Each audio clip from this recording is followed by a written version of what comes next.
क्षमा breaking Jain news. भारतीय व्यक्ति कुछ सोचता भी है, वो लौट करके भी आ रहे हैं।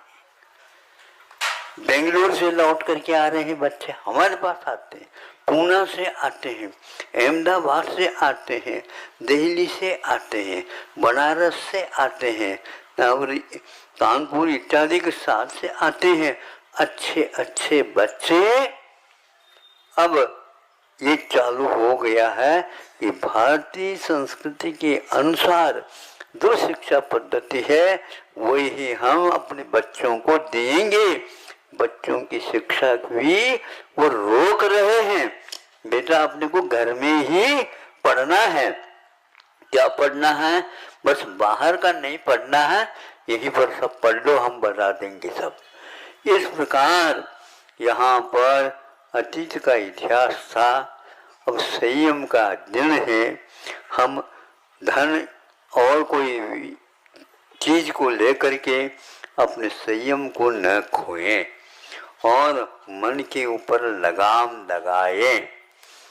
5 इंद्रियों के ऊपर लगाम बाद में लगता, पहले सर्वप्रथम मन के ऊपर प्रशिक्षित करके उसके ऊपर संयम लगाओगे, निश्चित वह क्या कहेगा? मन बहुत अच्छा किया आपने, बहुत अच्छा किया आपने कि मेरे ऊपर लगाम लगा दिया।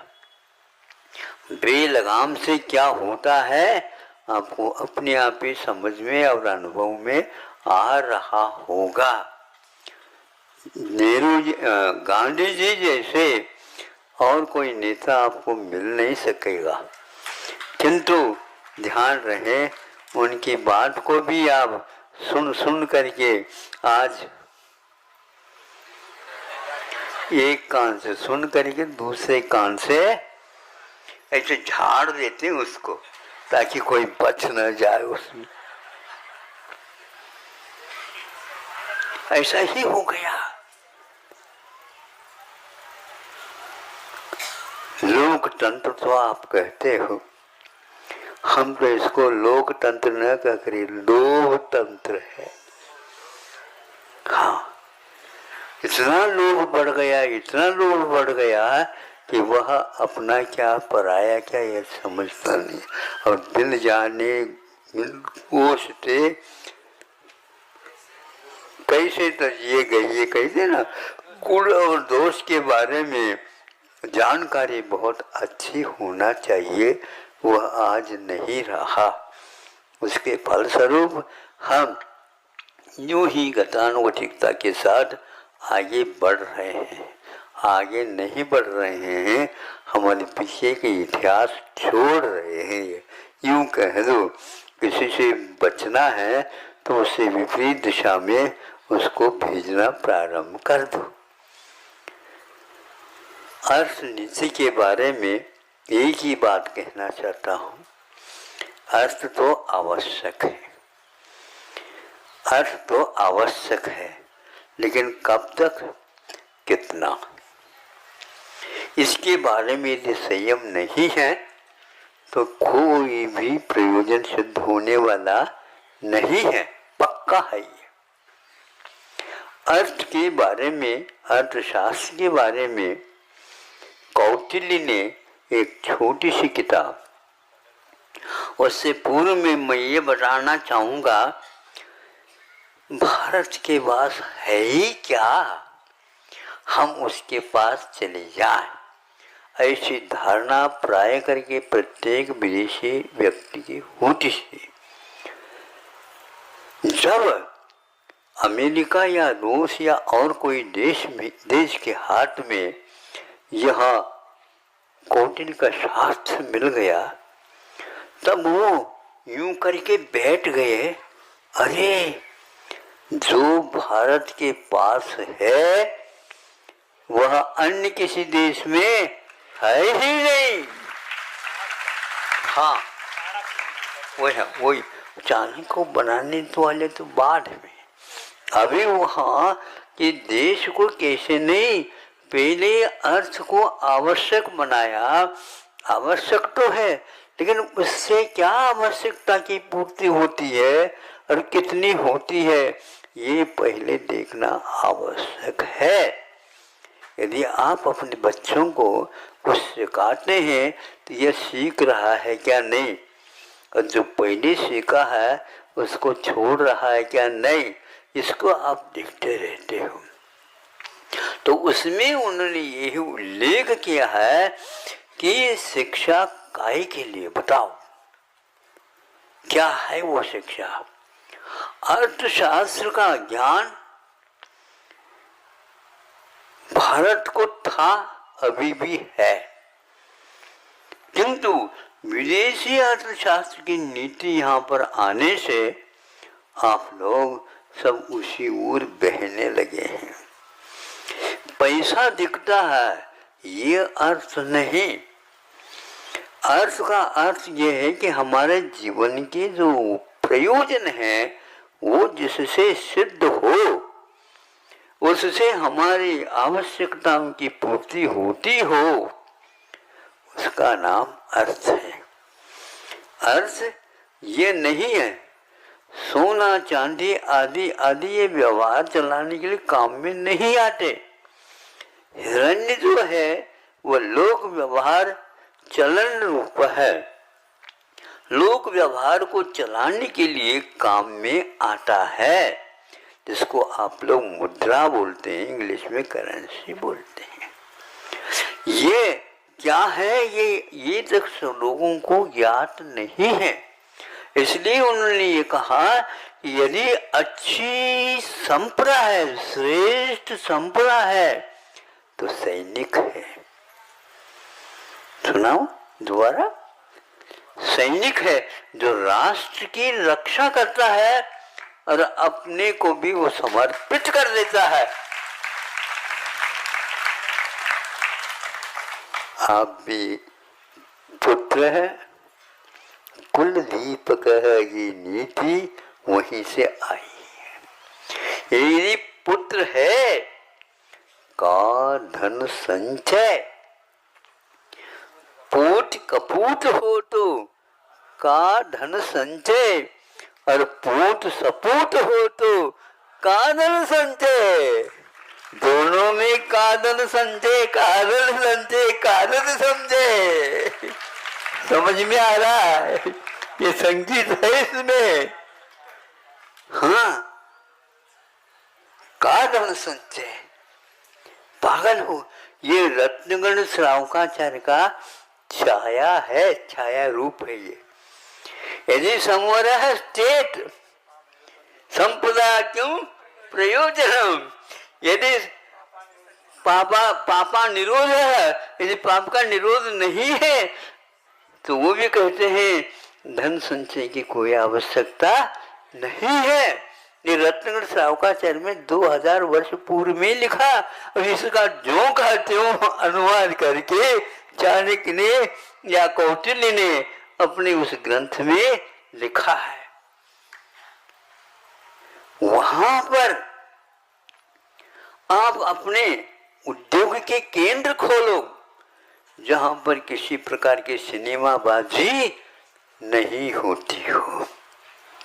विद्यालय वहां पर खोलो जहां पर विद्यार्थियों के लिए मनोरंजन का और कोई साधन न मिल सके। आज क्या हो रहा है, यानी जेब में है, ऊपर की जेब में अलग है, इस जेब में अलग है, भीतर की जेब में अलग है, ये लटक रहे हैं मोबाइल।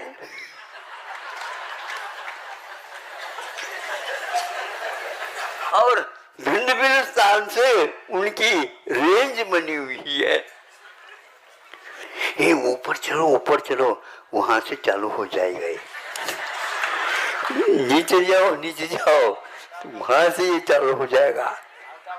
हाँ, नहीं तो प्रवेश नहीं हो सकेगा।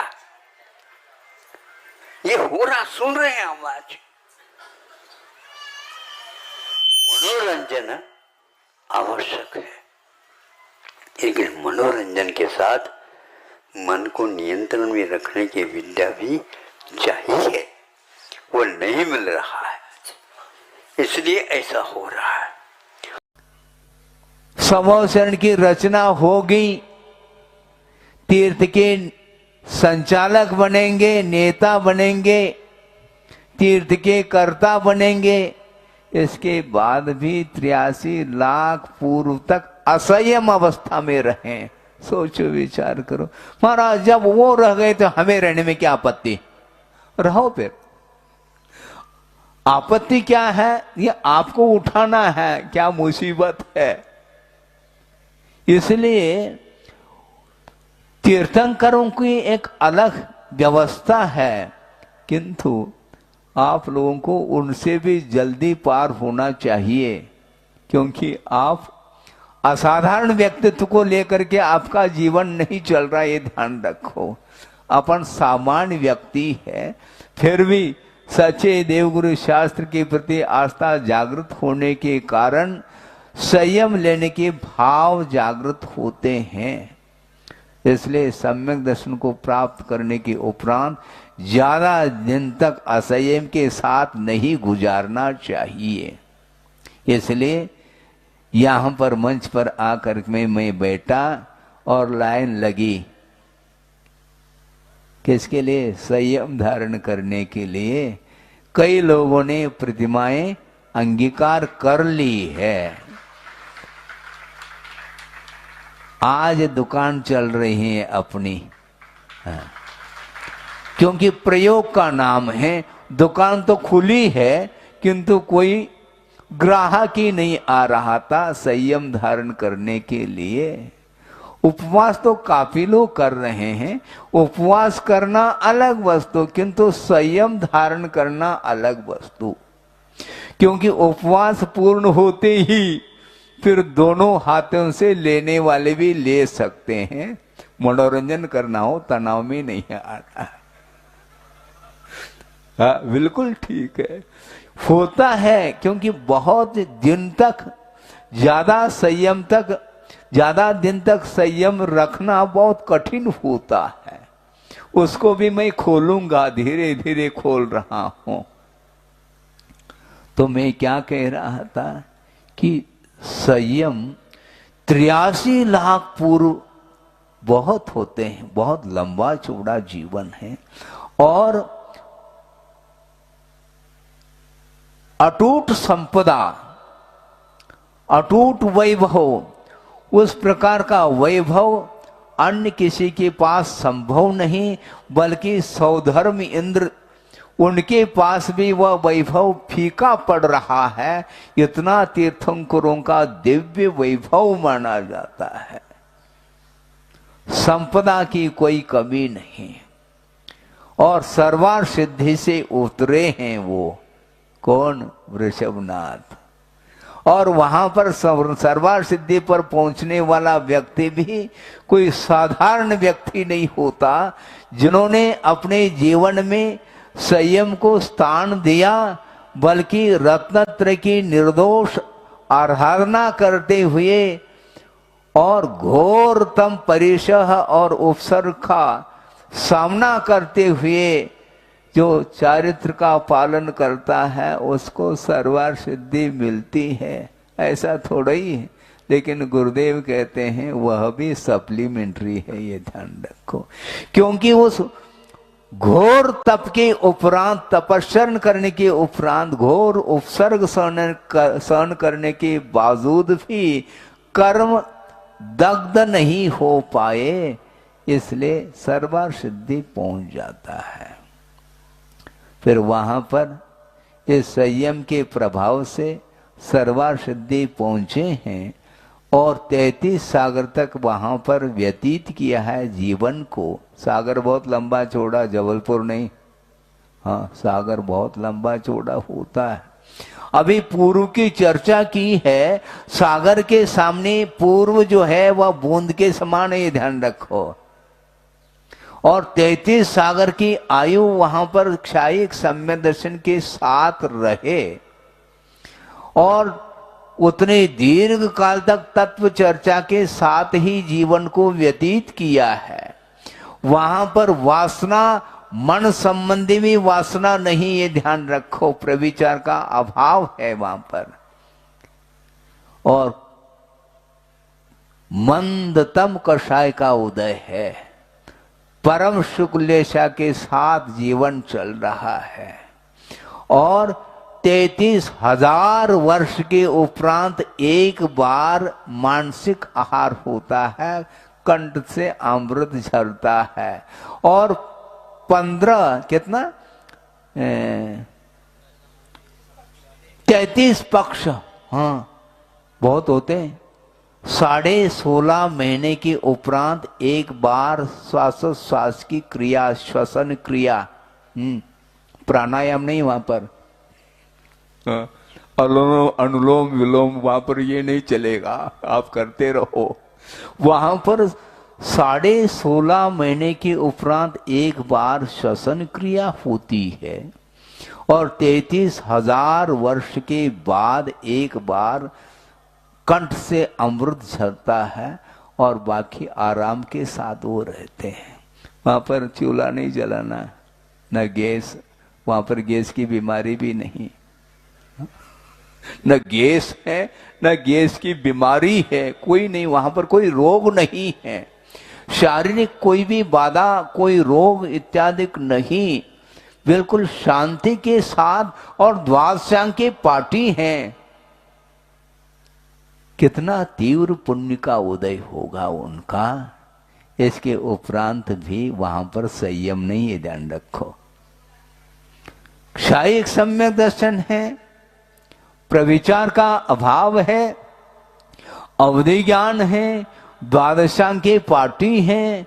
यह सब होने के उपरांत भी संयम के परिणाम नहीं होते। क्यों नहीं होते महाराज?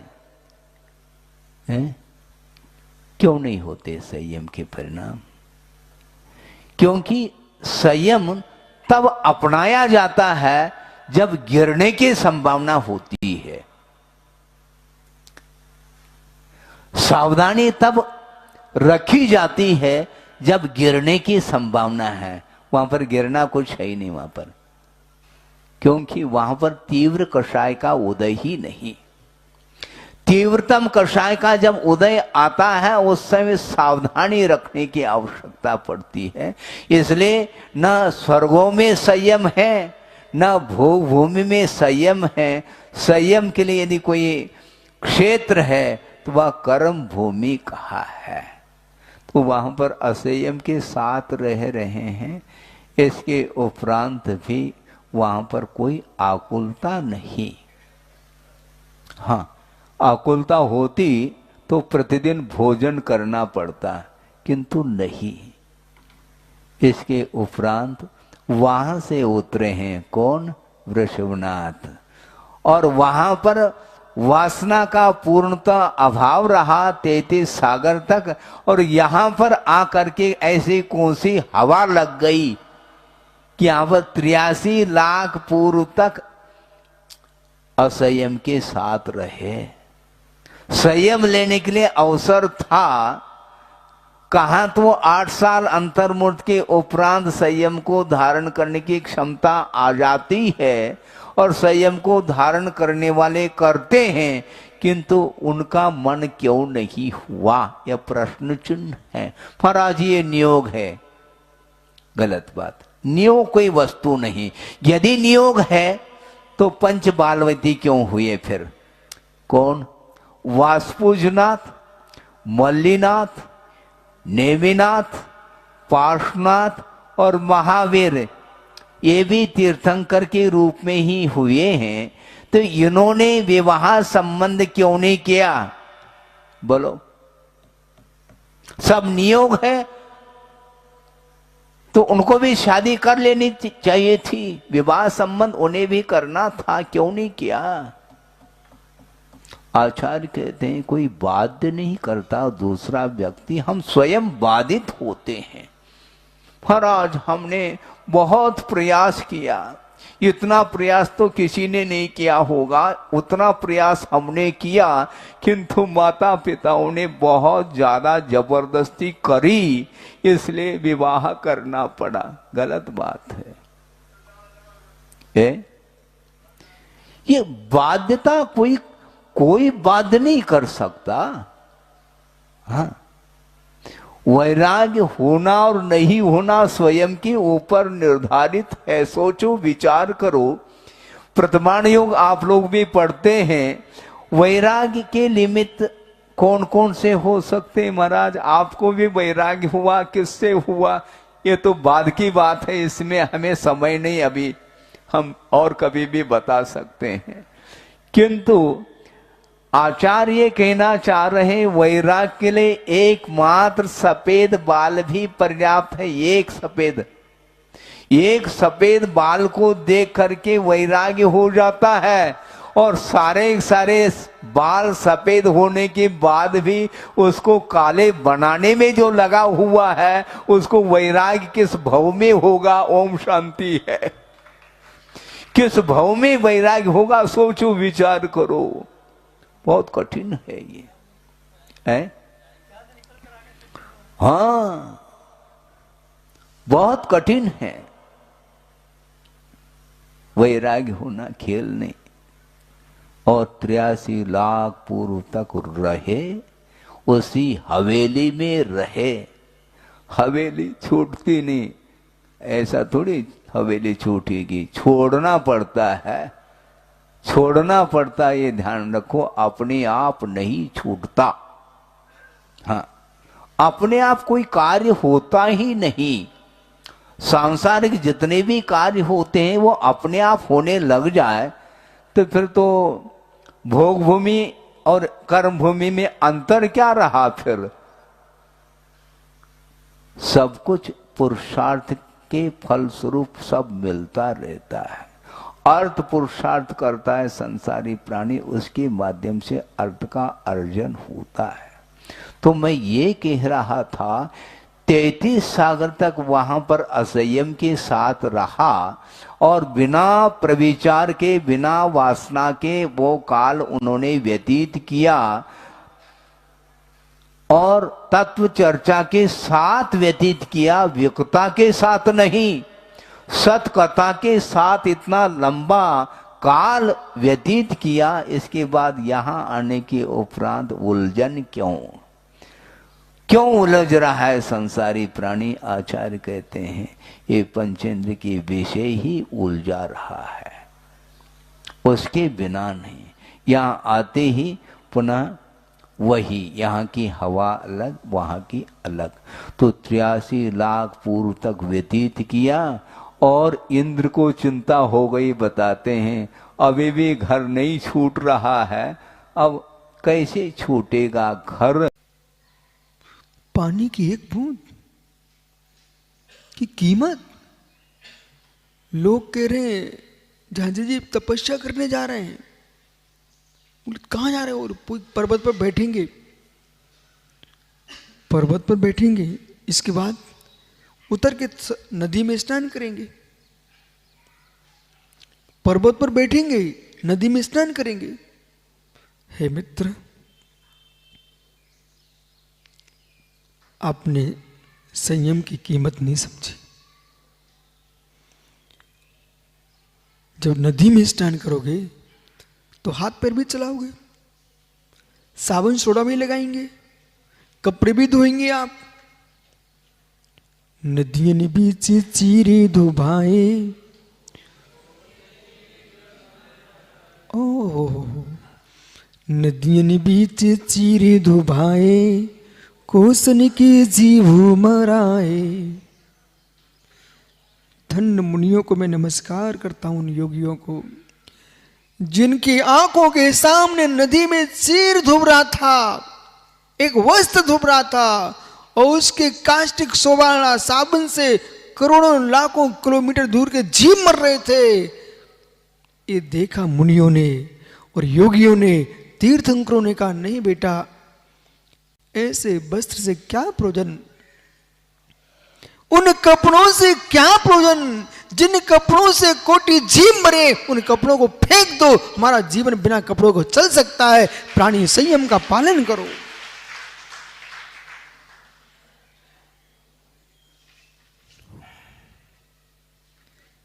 नदियों ने भी चीर डुबाए। इतनी गहरी अहिंसा जिसके पास होगी वो साधु बन पाएगा। मित्र, हमने कहा सुमित बोटू भैया से मित्र चले जाना योगा सिखाने के लिए और उनसे कहना हम साधु बन के आए।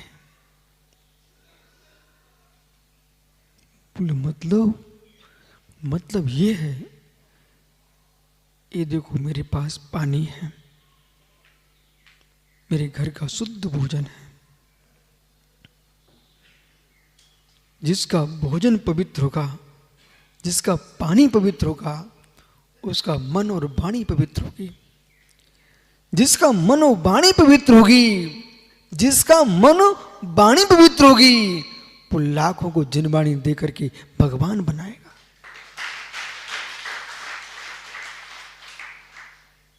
वाणी पवित्र होना चाहिए, वाणी पवित्र होना चाहिए। सज्जन, अभी मैं साधु की बात नहीं कर रहा हूं, मैं साधु परमेश्वर की व्याख्या नहीं कर रहा, अभी मैं साधु पुरुष की व्याख्या कर रहा हूं। सज्जन,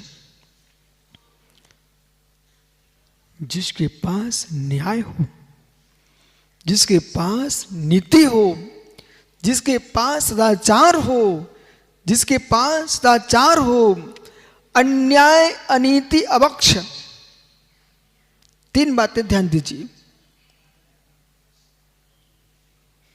अन्याय बालक, अन्याय अनीति अवक्ष, तीन का त्यागी जो होता है वो साधु पुरुष होता है। अन्याय अनीति अवक्ष, इन तीन पर जो नियंत्रण रखता है, तीन पर संयमित रहता है, अन्याय नहीं करता।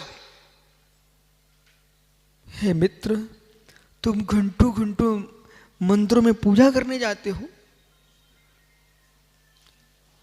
जिस भी पक्ष के आप हो, चाहे जिनाब से करने जाओ, चाहे मित्र कोई नदी सरता में स्नान करने जाओ, घंटों घंटों आप मंदिरों में जाके घंटियां बजाएं, अपने आराध्य की उपासना करें, और बगल में पड़ोसी की जमीन पर कब्जा करने जा रहे हो।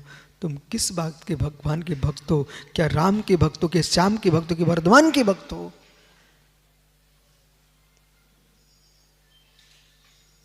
क्या है? गांधी, बड़े नेता बन जाओ तो गरीबों की झोपड़ियों पे कब्जा करने मत चल देना, और सागर, उन नेताओं को सूचना कर देना तुम समीकरण करना मत सीखो, पुण्य का समीकरण करना भी सिखाइए। उन नेताओं से बोलो जो अभी चिल्ला रहे हैं, बोल रहे हैं कि हम सबको बराबर कर देंगे, तुम दूसरे की संपत्ति छीन करके तुम दूसरे को दे सकते हो, पर चारित्र छीन के दो तो तुमको जाने। परम पूज्य गुरुदेव अमरकंटक में थे। एक दिन रामकृष्ण परमहंस मिशन के 40 सन्यासी आए। मैं गुरु चरणों में था, बहुत अच्छी चर्चाएं चल रही थी, वैराग्य की, साधना की। एक सन्यासी ने गुरुदेव से पूछा, गुरुदेव इंद्रिय जय कैसे करें? इंद्रिय जय कैसे करें? गुरुजी ने कहा, बड़ा सरल काम, इंद्रिय जय करना है तो बड़ा सरल काम है। बोले क्या? इंद्रिय का काम इंद्रिय से करो। आंख से देखो, कान का काम सुनना है, कान से सुनो, नाक का काम गंध लेना है, गंध लो, जिह्वा का काम स्वाद लेना है, लो, स्पर्श इंद्रिय का काम छूना है, छुओ। सबने कहा हम तो वही करते। बोले नहीं, आप आंख से देखते ही कहाँ, अगर केवल आंख से देखो तो कोई दिक्कत नहीं, लेकिन आंख के साथ क्या जुड़ता है? मन। आँख का काम है देखना, देख रहे, सहज रूप से देख रहे, आप हमें देख रहे, हम आपको देख रहे, लेकिन मन जुड़ता है तो मन कहता है देखो ये हमारा परम भक्त है, ये बड़ा निकट का है, ये अच्छा है, ये बुरा है, इसको बुलाओ, इसको भगाओ। ये इष्टानिष्ट संकल्प विकल्प करता है। मन क्या करता है? अटका देता है। इंद्रिय विषयों का सेवन केवल इंद्रियों से हो तो राग द्वेष होगा ही नहीं। इंद्रियों के साथ जब मन जुड़ता है तब राग द्वेष होता है। इसलिए इंद्रिय का काम इंद्रियों में तक सीमित रखो। इसीलिए कहते विषयेभ्यो परावर्त स्थापनम स्वसगोल के उभयेषाम इंद्रियाणाम यह सहदमोह परिकीर्तित थे। विषयों से हटाकर अपने अपने गोलकों में स्थापित कर लेना, अपने ज्ञानेन्द्रिय और कर्मेंद्रिय को ही जगत जितम जगत के न मनो ही न। जगत किसके द्वारा जीता गया? तो कहते जिसने अपने मन को जीत लिया। जो मन को जीतता है वो सबको जीतता है, और जो मन से हार गया वो सबसे हार गया। आज मैं आपको कुछ सूत्र दे रहा हूं मन को जीतने का। मन को जीते, कैसे जीते? 4 शब्द है। निषेध, नियंत्रण, शुद्धि, सिद्धि। क्या बोला? निषेध, नियंत्रण, शुद्धि, सिद्धि। सबसे पहले निषेध। मन में कमांड डालिए। जैसे कंप्यूटर चलाते हैं आप लोग, कंप्यूटर में कई तरह की कोडिंग्स होती है, और जैसी कोडिंग्स होती है उसी तरह का मोड बना देते हैं, और उसी मोड में वो पूरा काम करता है। अभी आप लोगों ने बहुत सारी निषेधाज्ञाएं लगा रखी है। रोजमर्रा के जीवन में अभी तक तो चाय नाश्ता सब कुछ हो चुका होता कि नहीं? ईमानदारी से बोलो, अब सुबह से चाय पीने की इच्छा होती है क्या? अरे शिविर में थोड़ा इंतजाम होता है, इंदौर वालों ने तो इतनी अच्छी व्यवस्था करी है, थोड़ी और व्यवस्था कर देते तो मज़ा आता। होती क्या इच्छा? बोलो, क्यों नहीं होती? मुझे मालूम है कि 18 तारीख को सवेरे सवेरे इच्छा हो जाएगी। अब तो लोग कुछ सुधर गए, नहीं तो हमने 1-2 स्थानों के बारे में ऐसा सुना था, हो सकता उसमें इंदौर भी हो, कि अनंत चतुर्दशी की रात के 12 बजे लोगों की तारीख बदल जाती और लग गए लाइन पे अंधेरे में ही। कई शहर हैं, मैं ये नहीं कह रहा हूँ, सब पता है, क्योंकि सब आप लोग दूध के धुले हो। अभी क्या हुआ? अभी तक तो कुछ नहीं, लेकिन अब आ रहा है मन। क्यों? हमने ऐसी ही कोडिंग कर रखी थी। 10 दिन के लिए आपने जो माइंडसेट बनाया ना, वो निषेध है। ये चीजें मुझे नहीं करना, आपने अपने मन में बिठाया। और एक बात और है, आपने अपने मन से किया तो सधरा है, कोई डंडा मार के कराता तो नहीं सकता। आपने किया, सोच लिया मुझे 10 दिन एक टाइम खाना है, 10 दिन एक उपवास करना है, आपका वह सब नियम चल रहा है, क्योंकि आपने उसे मन से अंगीकार किया। और मन से अंगीकार करने में आपके मन ने आपके सबकॉन्शियस में एक कोड डाल दिया, 10 दिन इन सब से अलविदा, निषेध। मन जाएगा क्या? नहीं जाएगा। आज आपके सामने कई अभक्ष्य पदार्थ हैं जिनको आपने बचपन से ही नहीं खाया, कभी खाने की इच्छा भी नहीं होती। क्यों? आपके सब कॉन्शियस में उसकी निषेध आज्ञा है, निषेध। मुझे इसका सेवन करना ही नहीं, निषेध। जो चीजें अंतर में निषिद्ध हो जाती है उधर ध्यान ही नहीं जाता, उस तरफ मन ही नहीं जाता। एक सामान्य आदमी जो कभी मद्यपान नहीं किया, उसको मद्यपान करने की इच्छा होती क्या? क्यों? निषेध। और कोई मद्यपान करता और एक बार उसका मन पलट जाए, फिर मद्यपान करेगा क्या? क्यों? निषेध। अपने खान पान आचार व्यवहार में जो चीजें हमारे तन के लिए, हमारे मन के लिए, हमारी चेतना के लिए या समाज के लिए अहितकर है, उन सब के लिए निषेध कर दो। क्या कर दो? निषेध। अब हमें इन्हें स्वीकार नहीं करना। ये निषेध का भाव जगते ही आपके अंदर संयम आएगा। फास्ट फूड नहीं खाना, निषेध। जंक फूड नहीं खाना, निषेध। रात्रि भोजन नहीं करना, निषेध। मद्यपान नहीं करना, निषेध। और कोई खोटा आचरण नहीं करना, निषेध। जिन क्रियाओं में हिंसा हो, जिन क्रियाओं में पाप हो, जो क्रियाएं अनर्थकारी हो, उन सब का निषेध कर देना संयम का सबसे सबल आधार है। बहुत से लोग तो पूजा में भी तिजोरी में चाबी कहाँ खोज के लाते है ना। और परिग्रह का त्याग है, तिजोरी की चाबी जेब में है। ये त्याग नहीं है, ये संयम नहीं है, समझो। और कितना गजब का फल निकला।